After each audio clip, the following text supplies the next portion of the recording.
Hello, Manchester, and welcome to another edition of Girard at Large. I'm your made it through the rain host, Rich Girard. Thanks for tuning in.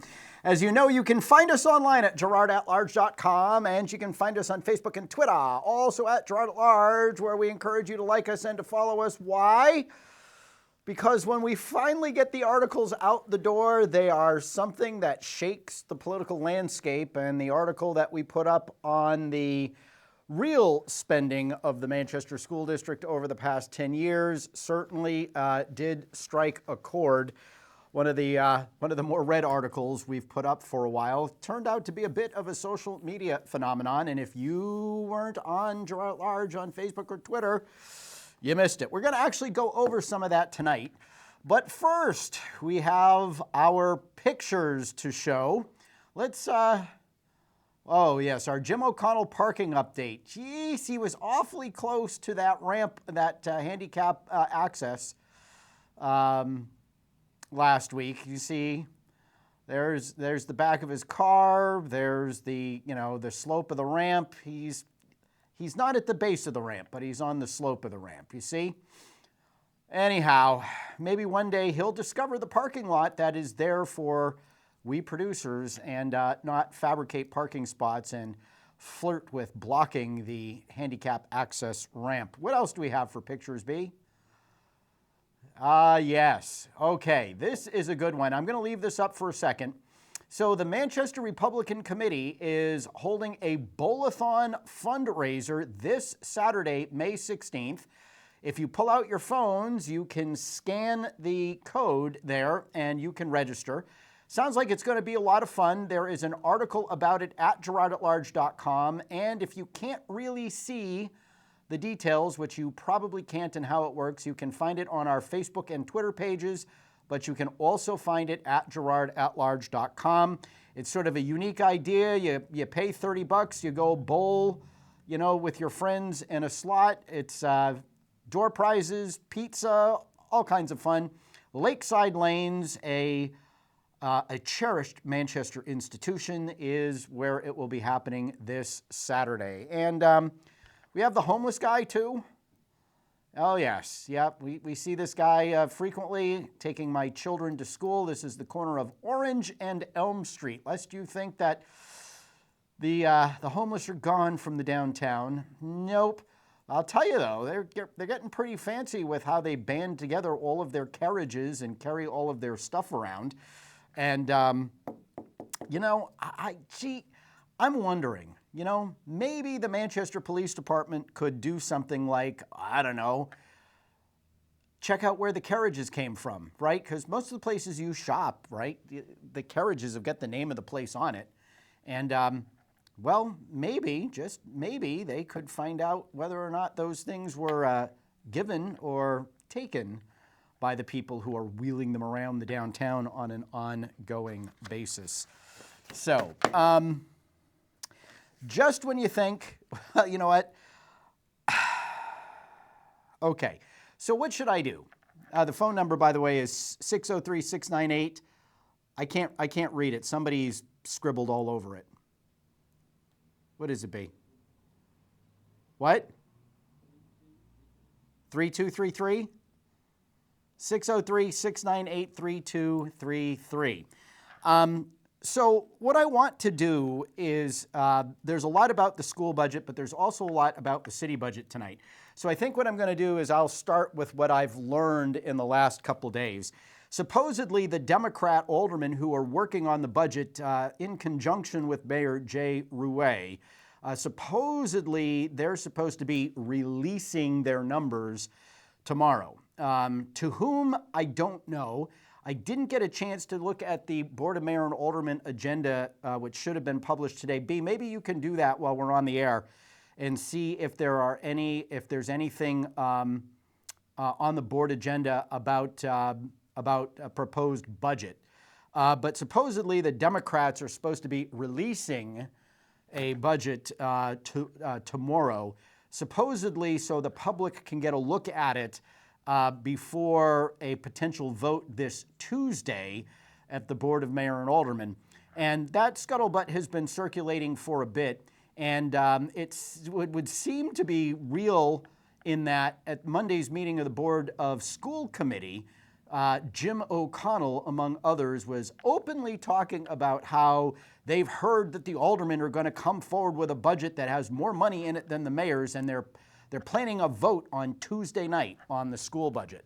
So I know obviously I've been doing some digging around and trying to figure out what's been going on. As best I can tell, the aldermen are looking to add about $4 million to the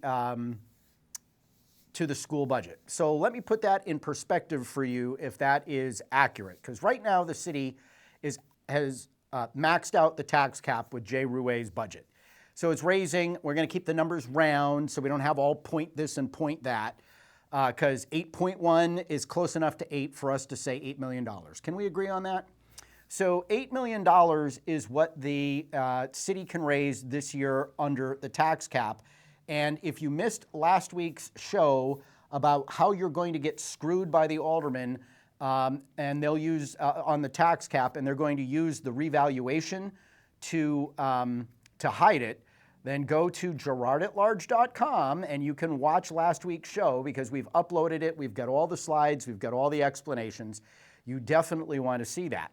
So at $8 million, you're looking at a 3%. That's 3%. We'll call it a 3% tax hike. Now, I have to say this because the tax cap does not control the tax rate. The tax cap simply controls the amount of new money that can be raised in taxes from year to year. So the 3% tax cap means that in this year's budget, the Board of Mayor and Aldermen can raise $8 million more in taxes than they raised last year, okay? So keep that $8 million in mind. Because if they're going to give the schools $4 million more than the mayor did, then you're looking at $12 million in new taxes. So now that's a 50% increase in the amount of new taxes. And so a 50% increase means that you're now looking at taxes going up by 4.5%. Now on the city side of the budget, you've got a whole lot of money that they're looking to spend there too. You have $1.5 million that the mayor said he didn't know about when he proposed his budget as an increase in the health insurance line item. And they're looking at money for the police officers' raises. And of course, people want all kinds of money for all kinds of pet projects. So let's just say, again, to keep the numbers round, that you're looking at roughly a $4 million increase in spending potentially on the city side. So you got $4 million more for schools, $4 million more for the city departments.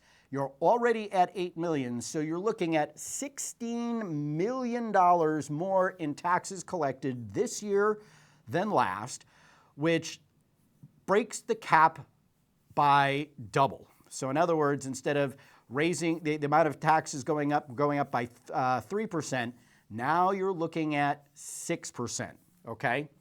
And it is true, because I was speaking with an alderman today, and as a courtesy to that alderman, I am not going to disclose their name. But in speaking to that alderman today, when I went through that math with them, they said, "Oh no, that's not what they're looking at in the tax rate." And I said, "Yeah, well, here's the deal. It's not about the rate. Let me explain how the tax cap works to you. So if they're looking at raising another $8 million in taxes, you have gone from a 3% tax cap or a 3% increase in the taxes raised to a 6% increase in the taxes raised. And on top of that, or hidden behind, and that's going to be hidden behind what happens with the revaluation." And I explained to this alderman the whole revaluation. And this was an alderman that was leaning, somewhat surprisingly actually, towards voting to break the tax cap. So all I will say to you out there right now in TV world is you have 5 Republican aldermen and a Republican mayor. And I'm going to give Jay Rouet some credit because he actually fought for the right thing at the school board this past Monday night. And I couldn't help but wonder, as he was sort of getting involved in the discussion, and it's the most he's been involved in any discussion that I have seen in his now 3 years on the school board.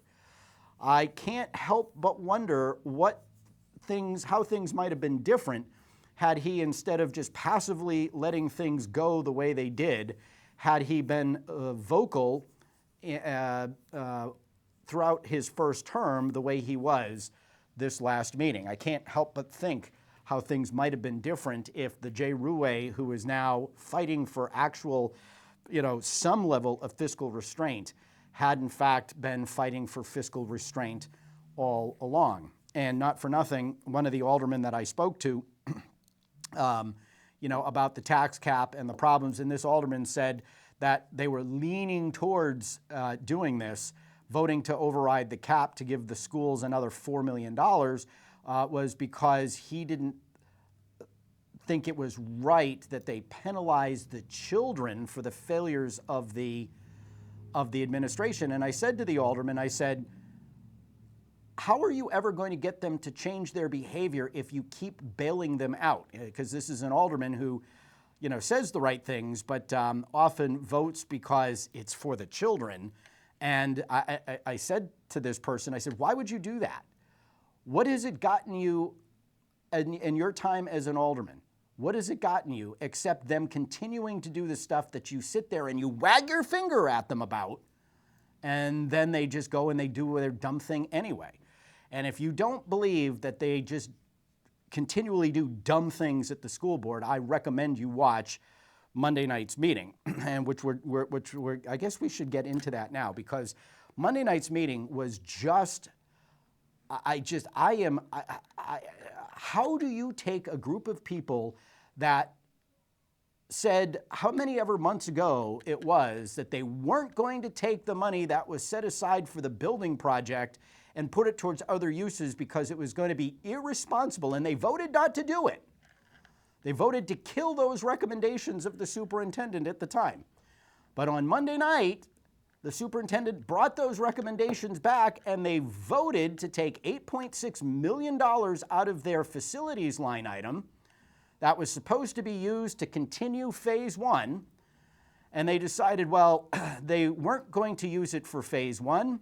They were only going to make the interest payment that they were required to make, which is like $7.5 million. By the way, who's the one who exposed all of this in articles that they wrote, which you can still find at girardatlarge.com? Who's the one who explained this all to you and to everybody else? So now what they're doing, and there were people like Leslie Want and who is Jim O'Connell. I'm drawing blanks on their names all of a sudden. Probably because there's some knucklehead out on Canal Street in our very not soundproof studio with the radio so loud I can't hear myself think at the moment. Talking about how irresponsible it was for them to do what they were about to do, but it was the better alternative than potentially having to lay off teachers. Yes. So the school administration got smacked down by the school board for recommending that they send out layoff notices. Tomorrow is May 15th. It's a Friday, and by state law, you cannot give a reduction in force notice, otherwise known as a pink slip, to teachers. So the discussion Monday night was about whether or not, and the funny thing is they weren't even looking for a vote. Okay, they've come up with this cute little game where they don't have to vote on anything. Can we get a consensus that we want to take this $8.6 million from the building project and put it towards other things in the budget? Can we get a consensus? Everybody, just if you're okay with this, put up your hands. We're not recording a vote. Sorry, that's not the way a public governing body works. You take a vote, okay? But when it came to the layoff notices, they actually did pass a motion courtesy of Sean Parr in Ward 2, who is like, well, we don't know what our budget. So let me back up a step or two, right? So the superintendent comes in with recommendations, and here they are. And oh, by the way, until I asked for this, it wasn't posted with the agenda. This is a memo that the superintendent sent out to the school board the day of the meeting. See, they've gotten into this cute little habit for the superintendent updates on things that they really don't want the public to see in advance, so that we have time to look at it and then, you know, who knows, maybe go to public comment and say something about it, or God forbid, talk about it on a TV show, right? So what they do is they send out these memos to members of the board before the meeting. And you learn about this when you watch the meeting, because the superintendent says, oh, in the memo I sent you today before the meeting, so I sent an email saying, hey, that memo that you sent to the board before the meeting, it's not with the agenda, it's not posted as an attachment in the agenda file. Perhaps you could share it with the public. And so it got sent along with, well, our communications director said something, and it was full of crap. I said, well, you know, the state's right to know law requires you to have this stuff as part of the agenda if you're going to discuss it. So let's not play the game, all right? And if it's not going to be on the agenda, then it should be put in the folder on the website with the agenda. So I normally don't fire back with any sort of biting comment, but I did this time because she passed out recommendations, which when she explained them were really very confusing. So it's not that I don't, remember the commercials where there's a cast iron, a very hot cast iron frying pan, and they hold up an egg and they say, this is your brain, and then they crack the egg and they put it in the hot frying pan. This is your brain on drugs? Yeah, this is your brain, and this is your brain after a school board meeting. So let's talk about a little bit of what happened at the school board meeting, because before the superintendent made her recommendations, they had a discussion about whether or not they should change the bell schedules at the schools so they could realign the transportation, the bus transportation for the schools and save the district $600,000. Well, despite the fact that a majority of people, 48% of our parents said they didn't believe that it was going to be good for their families to change that. And that's an alarmingly high number, among other stupid things that people like Cindy Stewart and others said. So after this really, let me put it this way. You know you're in trouble on the school board when Christopher Potter in Ward 7 is the voice of reason on the board. And I give props to Christopher Potter because I don't like Christopher Potter, and usually when he speaks, he's one of these total obnoxious whack job woke leftists who, in his role as a deacon in the Episcopal Church, sees fit to lecture citizens who from time to time quote scripture to call to the board's attention its errant ways and chastises them and accuses them of not being Christian and suggests that people who go to their church come to his because, you know, of his all-accepting brand of Christianity, all right?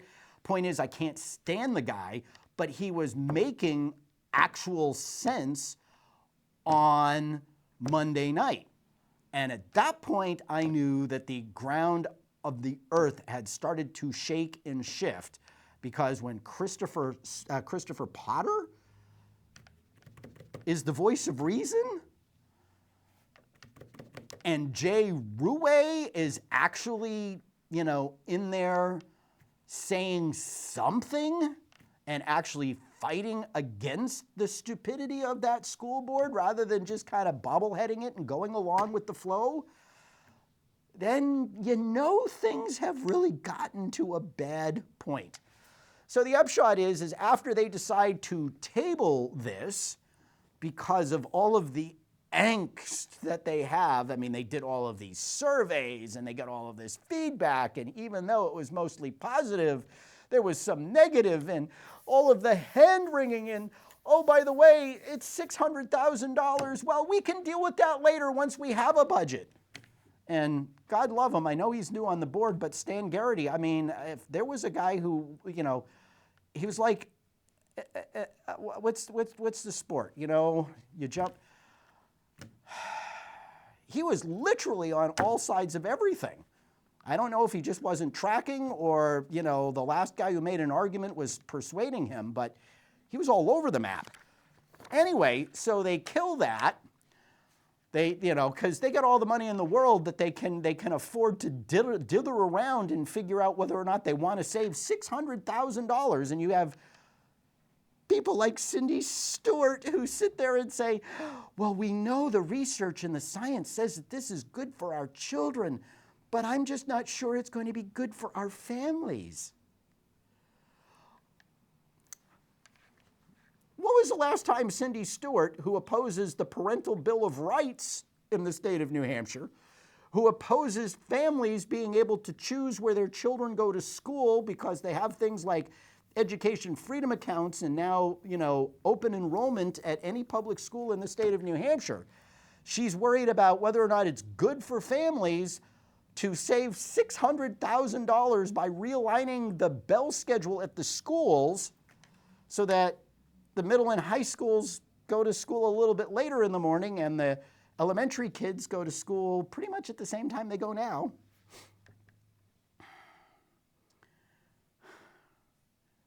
She's worried about whether or not it's good for families. So anyway, after they table this discussion, this item, which was recommended by the superintendent, it has wrecked my ability to rationally relay what happened to you watching that meeting. The superintendent says, well, that $600,000 means that there are 8 more teachers we need to send a pick slip to on Friday. Well, this, of course, leads to a discussion over whether or not how many people should be pink slipped, but whether or not the administration should be allowed to pink slip teachers. Now, why do you want, air quotes, to pink slip teachers? Because if you don't pink slip teachers in a budget where 75% of your costs are teacher salaries and benefits, there's only so much money you can get from other places of the budget to make sure that you don't go into a deficit, which is illegal. Okay? And so there was scenario 1 where you take this $8.6 million away from the facilities line item and you only keep in the facilities line item, that's what you need in order to pay the interest on the bonds that are going to be issued this year, right? That $8.6 million gets spent on other things in the budget. And what does that mean? That means you have to add $8.6 million to the bond that's going to be issued, so that $8.6 million can have interest paid on it over the next 30 years, okay? So if you take the $8.6 million and you do all the math everywhere else, then you only need to lay off 55 teachers. 63 after they decided that they could wait on a vote to save $600,000. So people are losing their mind, and in the discussion it was really kind of weird because the superintendent then comes out and says, well, it's really not 63 because, the 19 vacancies that we've already gotten rid of, are calculated into that number, and so it's not, the overall 77 and a half teachers that we need to lay off. It's really 33 to 43 teachers that we need to lay off. I don't know how any of this math follows, but people were losing their mind over the idea that 33 to 43 teachers might have to get pink slips. And so, because in a school district that has got over 1,000 teachers, this is somehow a calamity that is not recoverable. Now, keep in mind, okay, well, the number of students has done this, the number of teachers really has essentially stayed level. So we're going to go over some of those numbers tonight too.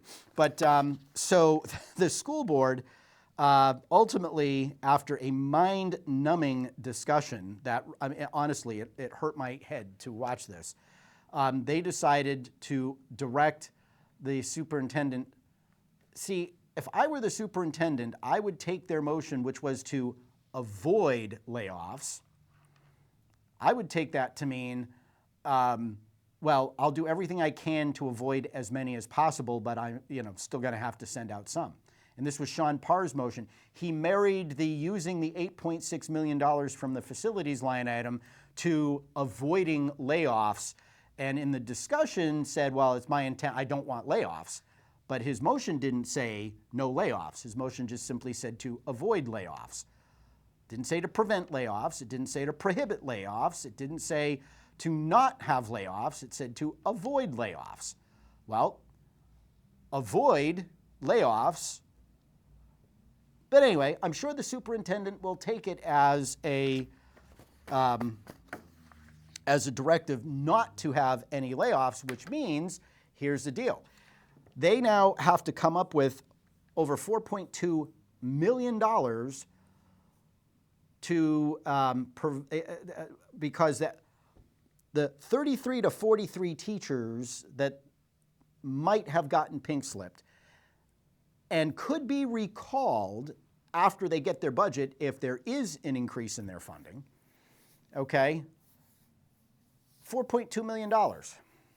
Now, without those layoffs, and the superintendent, she fought hard. She said it over and over again. Listen, there are only two places we can go because we've taken everything else that we can out. They've eliminated as many vacancies as they can. They've eliminated district office positions. Well, changing the bus schedule route, that was going to save 8 positions, but they didn't do that, so they added 8 positions to the total. So it really isn't 33 to 43, or maybe it is. I don't know. Using the bond, now they say, well, we're going to have children walk the state, walk 2 miles to school. We're going to rearrange the buses so that if you live within 2 miles of a school, there will be no bus transportation. Folks, that's like walking from the Manchester side of the Kelly Street Bridge to Central High School, just to give you a visual on what a 2-mile walk is, okay? And they're pretty much going to have to wipe out the sports programs. And listening to these people talk about, well, I would rather our kids have to walk 2 miles or not have sports than not have than have 30 or 40 teachers cut from a class, cut from the budget. And Christopher Potter once again made the point that, gee, I would rather them be in school than not be in school. And if you force families to have to walk 2 miles and take away sports, you're going to lose a lot of kids coming to school. And to say nothing of the numbers that I saw from Central High School at a recent meeting where they were talking about their attendance rates and how happy they are that 70% of their kids are there 90% of the time. What? Oh, and by the way, just a sidebar, you know how we've been talking about these kids at Smith Road School whose mother, who actually live in Leominster, Massachusetts? Yeah. Well, the principal at Central, Deb Rookie, brought in dozens of letters that the school has sent out to families there. All of them returned to sender, either addressee unknown or returned to sender forwarding order expired. Dozens, if not hundreds. So how many kids do we have at Central High School or otherwise in the Manchester School District whose families actually don't live here? Might be something to look into, but I digress. Anyway, so the long and the short of it is they voted not to have any layoffs, which means they're going to have to literally cannibalize the rest of the budget, force kids to walk 2 miles, and eliminate sports because saving these 30 to 40 positions is somehow more important. So did anybody, but during this whole discussion, did I hear Cindy Stewart, who was so worried about what was good for our families? Did I hear? No, it was all about we have to show our teachers that we appreciate them, she says. We have to show our teachers how much we care about them. We need to take care of our teachers. Let me ask you something. Is it good for families to have to walk 2 miles and not be able to take a bus? Is it good for families not to have sports available? Is that good for families? The political dogma at that school board has gone completely off the rails. And since I mentioned Smith Road School, and so you have a situation now where who knows if the Republican mayor and the 5 Republican aldermen don't hold firm on the tax cap, you very well could see another $4 million go to the schools, and they will have gotten away with not doing the things that they are long overdue to do by reducing their overhead as enrollments crater. And enrollment is still falling in the Manchester School District, folks. It's been falling consistently for years. I think there's been 1 year in the last 15 where enrollment did this, and then it came right back down.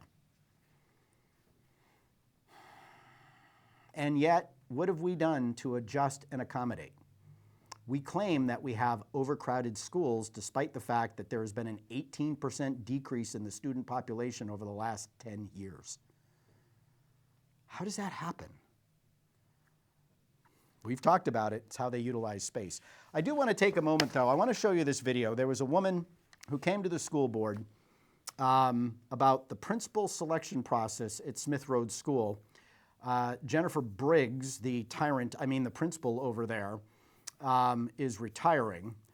She would be the same principal who, I believe, knew that a teacher in her school who came to school every day with Massachusetts plates on her car because she was a resident of Leominster, Massachusetts, for whom they could find no actual registration materials, according to my sources, for the children in the school. Yeah, she's retiring. And so this mom of a Smith Road School student came to the school board. B? Session. Jennifer Ellsworth. I'm going to try to get you guys to see it, if I can. There it is. Jennifer Ellsworth, 214 Sagamore Street. Good evening. My name is Jennifer Ellsworth, and I am a parent of a child at Smith Road School. I am here tonight to respectfully ask the board to carefully consider the integrity of the Smith Road principal selection process before acting on any forthcoming recommendation. The selection of a principal is one of the most important decisions made for a school community. It affects students, staff, families, and the culture of the school for years to come. Because of that, the process must not only be fair, but it must also be seen as fair by the community it serves. I have raised concerns directly with district leadership regarding the participation of an individual on the interview committee who has a personal relationship with the remaining candidate outside of the professional setting, and who later advocated on his behalf to members of the community following the public meeting. When members of a selection process appear to have predetermined preferences and personal relationships that blur neutrality, it undermines public confidence in the fairness of the process. I am also concerned that information regarding candidates and aspects of the internal process appeared to circulate outside official channels during the search. Confidentiality protections exist for an important reason: to preserve fairness, protect applicants, and maintain trust in the process. In addition, district policy appears to contemplate multiple finalists being advanced, yet the community was ultimately presented with only one remaining candidate. Under these circumstances, it is reasonable for the public to ask whether both the letter and the spirit of the policy were fully followed. Policies regarding the selection of educational leaders and conflicts of interest exist for an important reason: to protect trust, transparency, and confidence in the decisions of this magnitude. I come before you tonight with a request. I'm asking the board to review and enforce policy H101 before approving any recommendation.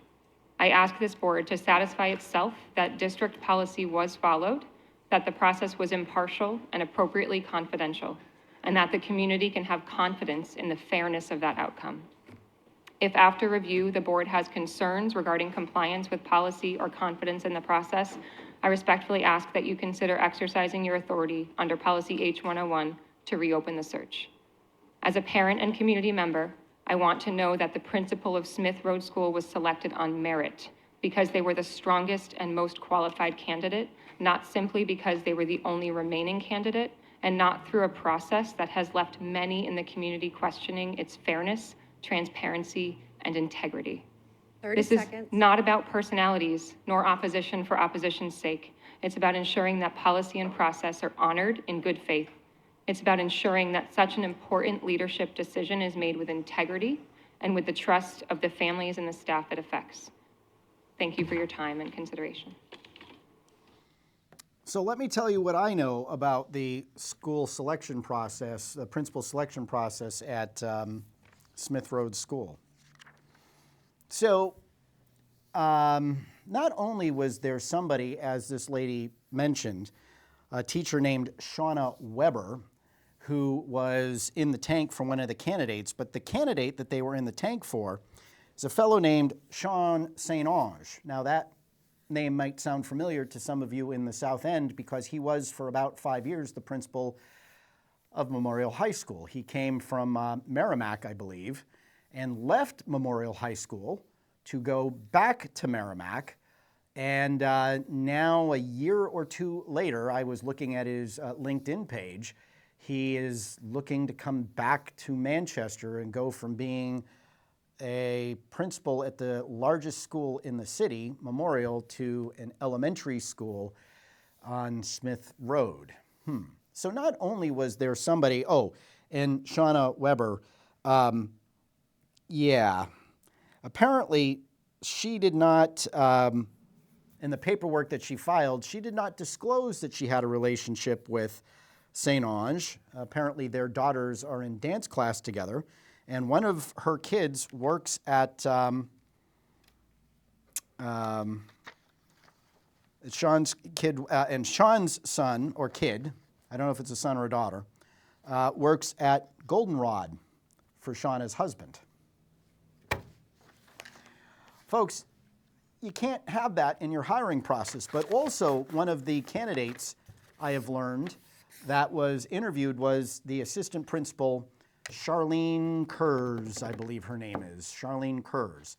And my sources in the district tell me that there was a person on the selection committee that was known to be, to have an animus against Charlene Kurz, the assistant principal. So Kurz apparently not a fan, or not a favorite, I should say, of Jen Briggs. Jen Briggs, according to my sources, sort of has her, her clique of people, kind of like Brendan McCafferty, if you remember the expose I did on Hillside, kind of had his, his inner circle of people, and apparently Ms. Kurz is not on the inside of the clique. So I guess there's some friction there between the two of them, and I guess Briggs had a lot of influence over that committee and the people that were on it and the recommendations that they made. So methinks mischievous things are afoot at the Circle K, for those of you who are Bill and Ted fans. It just, can you make this stuff up? Of course, and the school district has refused to respond to any further inquiries that I've made about what sanctions will be had against the school, the principal, the teacher who let these two kids who are not residents of Manchester, whose parents are not taxpayers in the city of Manchester because they're not residents of the city of Manchester, who have been educated at a cost literally of at least $167,000 of your tax dollars over the past several years, and that's at a minimum. One of the kids is a special ed child, and I have no idea what kind of extra resources were poured into that child's education at your expense so that mommy could have her kids in school or whatever the case may be. Folks, you've got 1,000 acts of corruption like this happening every day in the Manchester School Board, and now you've got them cooking yet another principal search. And let me tell you something, having been on the school board, they have this big public show about how they do this. And if they followed it in sincerity, it probably would be an okay process. But this one was pretty damn egregious. So more mischief, and people wonder why the schools are the mess that they are. And oh, by the way, in this memo that they were forced by my request to put up on the website, yeah, this was their budget memo. Yeah, mayor's budget, $16.4 million shortfall. To just break even with where they are right now, they needed to go from 238 million to 251 million, and to really move the district ahead, they needed to go to 265 million. So at some point, the mayor and at least the Republican aldermen need to put their foot down and stop throwing good money after bad, and realize that they will get away with the awful decision making that they're getting away with, as long as you give them enough money to do it. And if you stop giving them enough money to do it, then they will have to start doing different things. And frankly, what you really should be doing is hoping that in drawing a line and creating that distinction that really points out their bad behavior with money, which in fairness, the Board of Mayor and Aldermen has allowed them to do. But if they're going to put their foot down and say no more, then they're creating the sort of environment that challengers to school board incumbents can more successfully compete in. Okay, I want to go over some slides because this is really important. It all ties into the school budget. And hopefully you understand, right? The tax cap limits the amount of money that can be raised. It really has nothing to do with the rate. The tax cap does not allow new revenue from a revaluation to be used. It still specifically limits the amount of money in a revaluation year raised to the 3-year average of the consumer price, the National Consumer Price Index for urban areas. All right, so it protects you, the taxpayer. They'll try to call it a revenue override. They'll lie and they say, oh, we didn't break the tax cap because the tax rate didn't go up by more than 3%. I went through this last week. Please go to Girard at Large and watch last week's and get an understanding. And since they're apparently, I've heard it privately, I've heard it publicly from the school board. I've had other aldermen that I've talked to say there's no way there's going to be a vote on Tuesday. I don't trust that. I really don't, especially since at least one of the Republican aldermen, from what I understand, is wobbling on whether or not they're going to stand by the tax cap, which blows my mind because this particular alderman campaigned on protecting the tax cap. So, folks, if they don't hear from you, and I'm not talking about putting something up on Facebook or Twitter, you gotta pick up the phone and call them.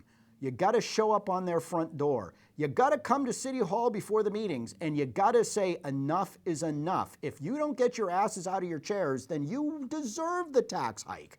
Yes, I'm talking to you. I know it's not convenient. I know it's not comfortable. I know you're not a public speaker. I get it. I know. But folks, they tune me out. Just because I'm saying what you want said in the halls at City and the chambers at City Hall doesn't mean they're listening to me. They can tune me out because I'm there, and I'm always there. But you aren't. And if you show up, however bumbling or inarticulate you may be, and you say, hey, I've had enough of your taxes. I've had enough of this foolish school spending. I've had enough of these massive pay raises. I've had enough. I'm broke. They will listen. And if you don't believe me, just remember all of those homeless camps in the downtown that were protected by the First Amendment and all the other horse that they gave you. Now, when the people downtown finally had enough and they showed up in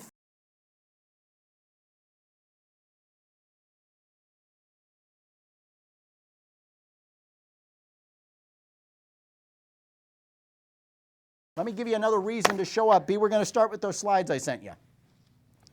This is what the school district put out as the average teacher salary over the last 10 years. Now, I don't have time to get into the details to explain all this, but if you go to girardatlarge.com and you read the article, you will understand all of these charts. but the school district would have you believe that average teacher salary is actually falling. And this is an adjusted for inflation calculation. So by the way, did you know that in today's dollars, teachers were making $83,000 a year on average back in the 16-17 school year? Yeah, this is what the school district put out to satisfy.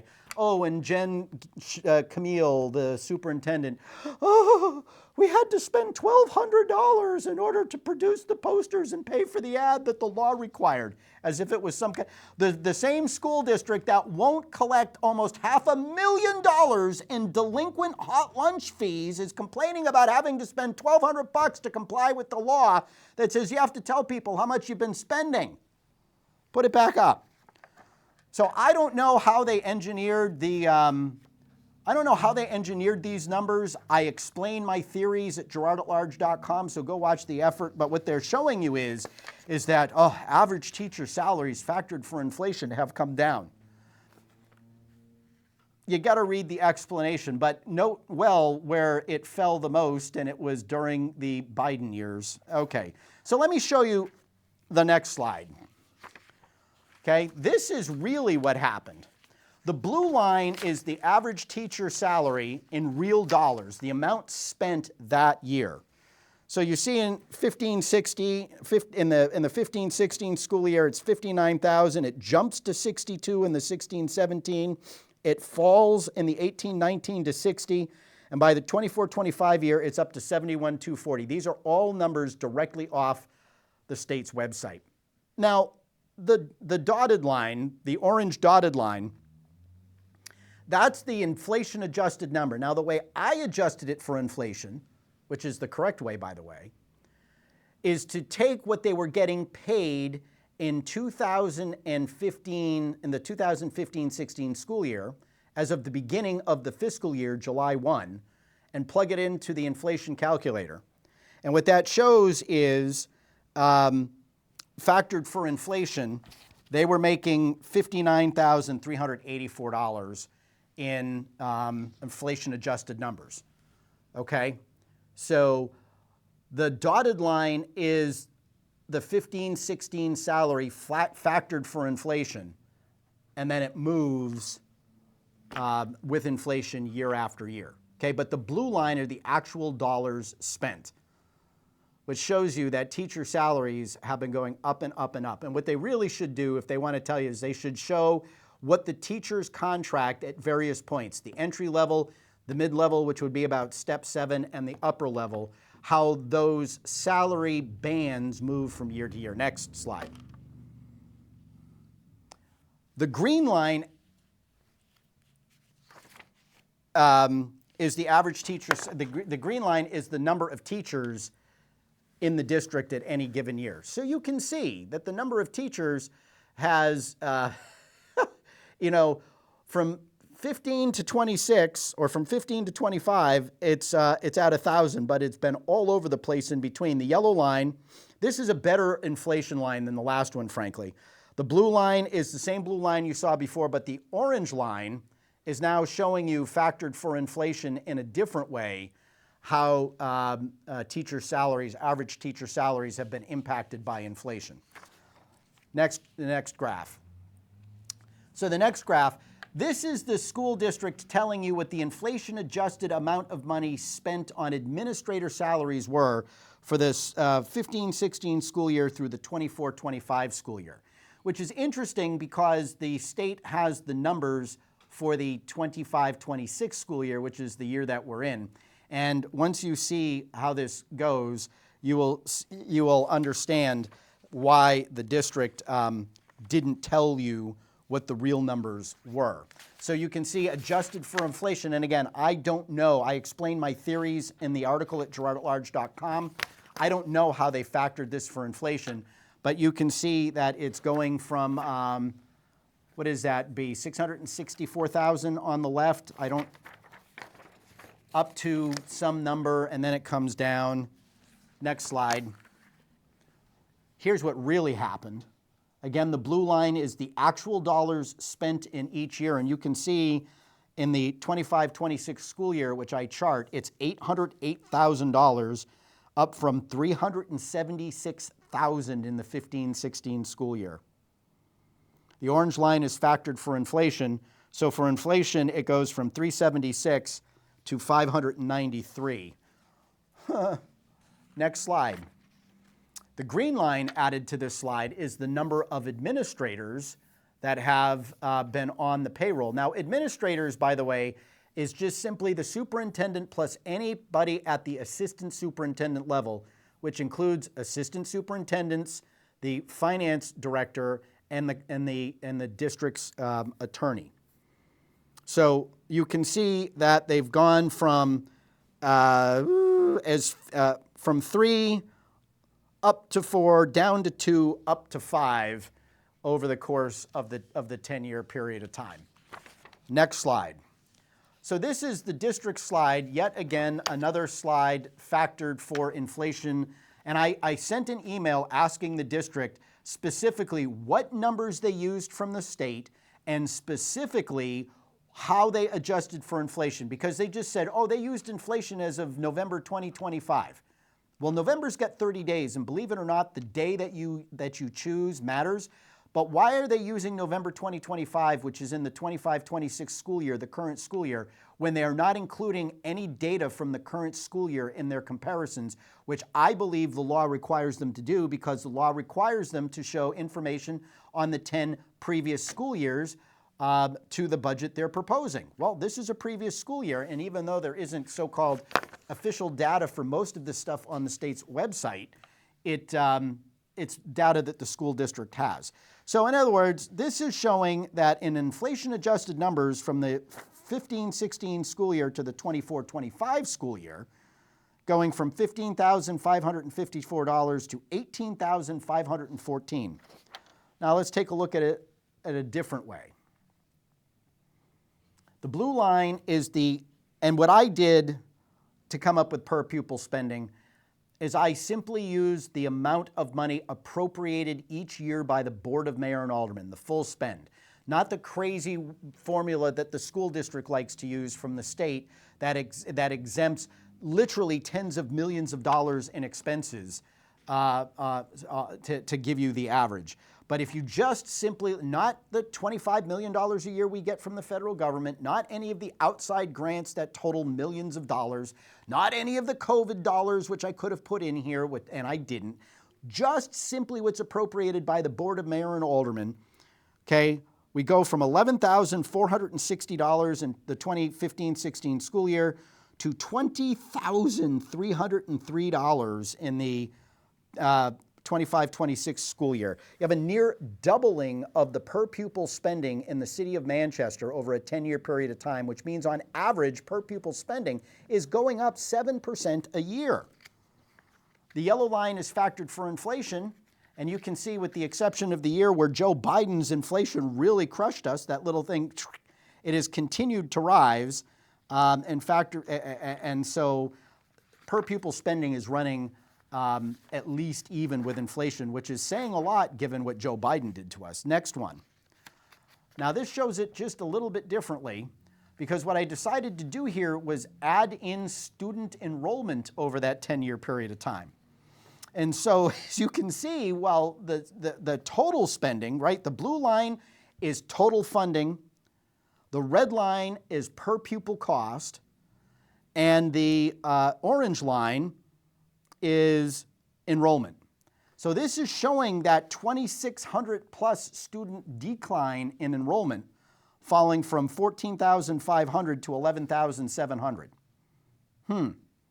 It's showing the budget going up from 187 million, I think it was, to 238 million, and it's showing the per pupil spending going up from 11,000 to 20,000. How about that? Next slide. You're going to like this.